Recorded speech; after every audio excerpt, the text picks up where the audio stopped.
রোজাদার রোজা রাখার পরে পরে খেজুর খাইয়া, যখন নাকি খেজুর খাইয়া, রোজাদার রোজা রাখার পরে সারাদিন খেজুর পানি খাইয়া যখন নাকি রোজা শেষ হয়েছে, তখন ফেরেশতা তার নেকি লেখবার জন্য কাগজটা হাতে নিছে। এই এই রোজার সওয়াবটা লেখবে ডান কাদের ফেরেশতা। আর শাহজিম লড়ে উঠছে। আর শাহজিমের মালিক বলছে, এই ফেরেশতা থাম থাম বেটা, সব লিখতে লিখতে অভ্যাস তো তোমার, রাখো না কলম, থামাও। আমার বান্দার এই যে এখন ইফতার করলো, রোজা পূর্ণ হলো, এই রোজার সওয়াব তুমি লিখবা না, এটা আমি নিজ হাতে লিখব, আমি আমার নিজ সাথ দেবো, আমি লিখব, এটা আমার জন্য, এটা আমার জন্য শুধু রোজা রাখছে। আদাউ শাহওয়াত ওয়া তাআমাহু ওয়া শারাবাহু ইন আজালিন, হাদিসের অংশ এটা।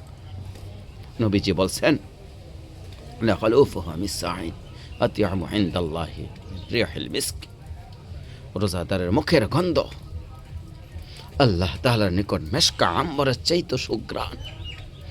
আমি আপনাদের কাছে মূলত কথাটা বুঝাইতে চাই, এরকম ফজিলত হাদিসে নবীজি সাল্লাল্লাহু আলাইহি সাল্লাম একটা দুইটা না, অগণিত বলছে। অভিনব মর্যাদা, রমজানের ফজিলত এতটা বেশি বলছেন আল্লাহর রাসূলুল্লাহ সাল্লাল্লাহু আলাইহি সাল্লাম, বলতে বলতে বলতে সর্বোচ্চ ফজিলত নবী শোনাইছেন। ইন্না ফিল জান্নাতি বাবান ইউকালু রাহুর রায়্যান ইয়াদখুলু মিসসাইমুন, নবীজি বলছেন জান্নাতের একটা দরজাই আলাদা, যেটার নাম রায়্যান, সে এখানে শুধুই রোজাদাররা ঢুকবে। এবং হাদিসে আছে, রোজাদাররা ঢুকে যখন শেষ হবে, ওই দরজা দিয়ে আর কাউকে ঢুকতে দেওয়া হবে না, অগ্লিকা বন্ধ করে দেওয়া হবে, বন্ধ করে দেওয়া হবে। এখন আসেন, এই কথাগুলি একটা জায়গাত রাখেন। আল্লাহ তাআলা কোরআনুল কারীমের মধ্যে সূরা বাকারার 183 থেকে 187 5টি আয়াতের মধ্যে আল্লাহ তাআলা রোজার আলোচনা করছেন। এখানে আল্লাহ বারবার বলছেন, লাআল্লাকুম তাত্তাকুন, রোজার বিনিময়ে আমি তোমাকে মুত্তাকি বানাবো। লাআল্লাহুম ইয়াত্তাকুন, তোমাকে রোজার বিনিময়ে আমি আল্লাহ তাআলা মুত্তাকি বানাবো। আর যে মুত্তাকি সে জান্নাতি। তাই দে রমজানের মর্যাদা, রোজার ফজিলত, রোজার গুরুত্ব আল্লাহ তাআলাও বললেন, রাসূলুল্লাহ সাল্লাল্লাহু আলাইহি সাল্লাম সর্বোচ্চ বললেন কিনা বলেন। এটা এখন একসাথে রাখেন। এবার একটা কথা আসেন, শেষ কথাটা হলো, নবীরা, যারা নবী, সমস্ত নবীরা আল্লাহর পরে উম্মতের প্রতি, মানুষের প্রতি সবচাইতে বেশি দরদি নবীরা। আমার কথাটা বুঝছেন? আল্লাহর পরে মানুষের প্রতি সবচাইতে বেশি দরুদি, মায়া, রহম দিল কারা? নবীরা। নবীরা, প্রত্যেক নবীর জীবনের একমাত্র সাধনা ছিলেন আমার উম্মত যেন ফিরে আসে আল্লাহর দিকে। কার দিকে? আল্লাহর দিকে। আমার উম্মত যিনি জাহান্নাম থেকে বেঁচে যায়, আমার উম্মত যেন জান্নাতি হয়, এটাই ছিল নবীদের স্বপ্ন, সাধনা, মহাব্বত, তামান্না, দরদ, মায়া। আচ্ছা, হযরত নূহ আলাইহিস সালাম একজন নবী, নবী কিনা? 950 বছর একটানা মানুষকে তিনি আল্লাহর দিকে ডাকছেন। ওয়ালাকাদ আরসালনা নূহান ইলা কওমিহি ফালাবিসা ফীহি আলফা সানাতিন ইল্লা 50 আমান ফাআখাযাহুমুত তুফানু ওয়া মূসা। এই যে এই আয়াত, আল্লাহ বলেন আমি নূহকে তার জাতির জন্য রসুল বানিয়ে পাঠিয়েছি, সে তাদের মাঝে 50 কম 1000 বছর অবস্থান করল। কত? 950 বছর, 950। ফাআখাযাহুমুত তুফানু ওয়া হুম যালিমুন, অতঃপর আমি তাদেরকে জুলুমের কারণে তুফান দিয়ে তাদেরকে শেষ করে দিলাম। আচ্ছা, এখন আমি যে কথাটা বুঝাইতে চাইলাম, এই কোরআনের একটা সূরা আছে 29 বার, সূরায়ে নূহ। এই সূরার মধ্যে আছে, ইন্না আরসালনা নূহান ইলা কওমিহি আন আনযুরু কওলাক। আল্লাহ বলছেন আমি নূহকে রসুল বানায়া বললাম, তুমি তোমার জাতিকে আল্লাহর ভয় দেখাও, আখিরাতের ভয় দেখাও, জাহান্নামের ভয় দেখাও।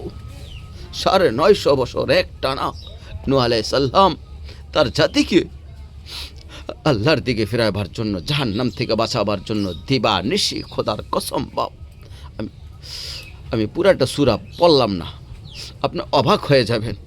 হযরত নূহ আলাইহিস সালাম 950 বছর এমন কোনো পদ্ধতি বাকি নাই, রাতে দিনে যা তিনি চেষ্টা করেন নাই মানুষকে ফেরাইবার জন্য।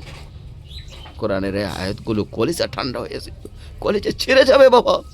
নূহ আলাইহিস সালাম কি পরিমাণ আল্লাহকে বলছে, আল্লাহ বিশ্বাস করেন মাওলা, আপনি আমার দুঃখের কথাটা কদ্দুর শোনেন। আজকে 950 বছর মাওলা আমি কি কষ্ট করছি, কি কষ্ট করছি, রাতে দিনে প্রকাশ্যে গোপনে একা কি সবার মাঝে কেঁদে কেঁদে চোখের পানি ফেলে ঘোষণা দিয়ে কানে কানে আমি বলছি, আল্লাহ দুনিয়ার লাভ হবে এটাও শোনাইছি, আখেরাতের লাভ হবে এটাও শোনাইছি। আল্লাহ আপনার ইজ্জত সম্মানের কথাও বলছি। এত বড় মাওলাকে সম্মান করা উচিত। তোমরা ইজ্জত, এত বড় সত্তার গাদ্দারি করা ঠিক হবে না। এটা ছোটোখাটো মালিক না। মা লাকুম লা তারজুনা লিল্লাহি ওয়াকার, এত বড় মালিকের সম্মান করবা না? নূহ আলাইহিস সালাম বলেন, আল্লাহ আমি এভাবে বলেছি। এখন যে কথাটা আমি বলতেছিলাম, একজন নবী তার উম্মতের প্রতি সবচাইতে বেশি দরদি হয়, তার কলিজার সবটুকু আবেগ উম্মতের প্রতি থাকে। নূহ নবীকে আমরা তাফসিরে পড়ছি অসংখ্য গণিত বার, হাজারো বার, লক্ষ বার। ওনার জাতির মানুষরা মাইরা রক্তাক্ত গইরা বস্তাত বইরা অথবা 4 জনে ধরাধরি কইরা রাস্তার পাশে ডাস্টবিনে মৃত মনে করে ফেলে দিয়ে আসতো। খোদার কসম, আল্লাহর কসম, আমরা কিতাবে পড়ছি, ভাব তাফসিরে পড়ছি, নূহ নবী যখন হুঁশ ফিরে আসতো রক্তমাখা ছাড়া মুসি সাথে সাথে আল্লাহ দরবারে হাত ধরেছে, আল্লাহুম্মা গফিরলি কওলি বাইন লা ইয়ালামুন, এ মাওলা আমার জাতি বুঝে না, আপনি মাফ করে দেন, আমি আবার যাব। এক ঘরের 7 পুরুষ মারা গেছে, একই ঘরে 7 জন মারা গেছে পরপর। এই পর্যন্ত দাদা, বাবা, বাপের ফুত, ফুতের ফুত, ফুতের ফুত, এইভাবে 7 পুরুষ মারা যাওয়ার পরেও নূহ নবী আবার ওই ঘরে গেছে, আবার গেছে।